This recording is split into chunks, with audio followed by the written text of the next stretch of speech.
The Scripps National investigative team has uncovered dozens of allegations that a company, part of Warren Buffett's empire, intentionally delays paying insurance money to victims of asbestos and toxic health hazards. Scripps National investigative correspondent Mark Greenblatt investigates what's really going on in this risky business. He's one of the most celebrated investors of all time.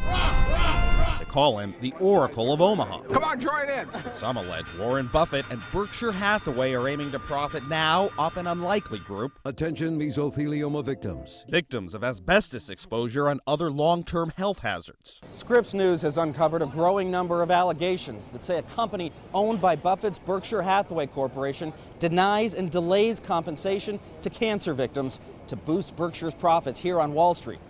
Es intentional, definite. You believe that? Yes. Cesar Cerna has mesothelioma, a cancer of the lungs he contracted while gutting buildings in New York's Brooklyn Heights. Doctors say he has just months to live. I'm very, very scared.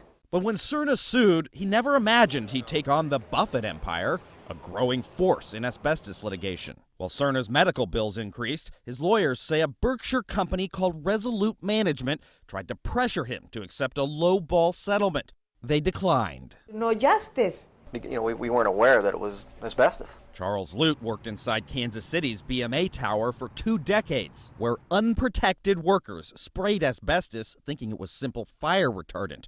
3 engineers sued. It would fall on you. I've had it in my hair. I've had it all over me. Despite potentially large medical bills, court documents show Resolute refused to offer the engineers more than $26,000 apiece. The building's owners blamed a failed mediation on Resolute's refusal to meaningfully participate. It's not right. It's bad faith. D.C. Attorney John Schreiber says companies get blindsided too. His client, Estee Lauder, bought an insurance policy from one insurer, but got an unwelcome surprise when it filed a claim.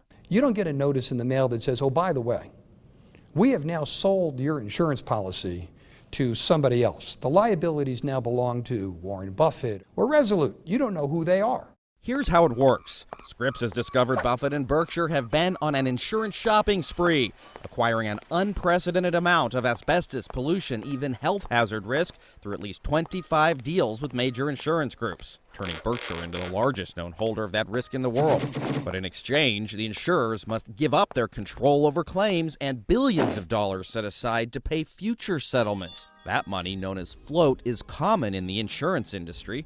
Warren Buffett told his shareholders it's, quote, money that doesn't belong to us, but that we get to invest for Berkshire's benefit. The longer Berkshire holds the cash, the more those dollars can grow. The problem comes up is when there is a legitimate claim to pay, and now the float that they're talking about using for themselves could be paid to a victim.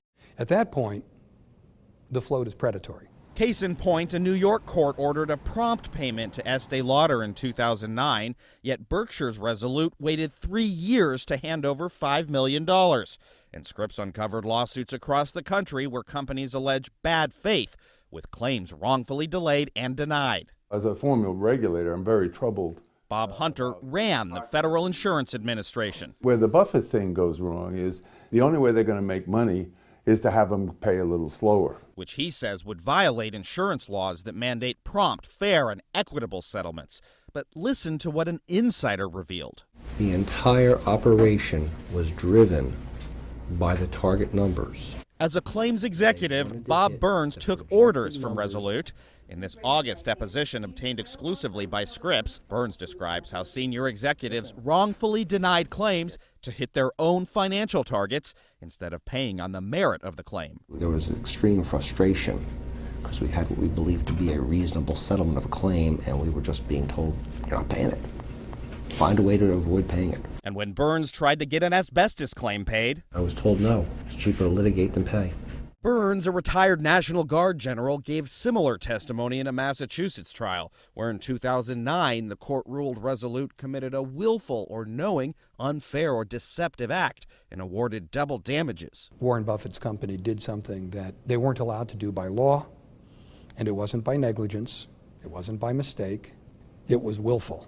Berkshire executive Ajit Jain tells Scripps there are powerful vested interests that prefer to see claims settled at inflated levels rather than defended, adding allegations of bad faith are far more common than actual findings, saying Berkshire pays out $1.4 billion in asbestos claims annually. Among those waiting, Cesar Cerna. He eventually won a multi-million-dollar verdict, but still hasn't been paid, and time is running out. I need the money now for him.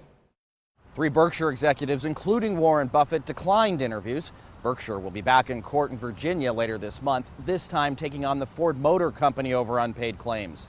Mark Greenblatt for the Scripps National Bureau in Washington. And the Scripps National team has more on the risky business investigation. To see lawsuits, timelines, and hear extended interviews, you can go to 10news.com.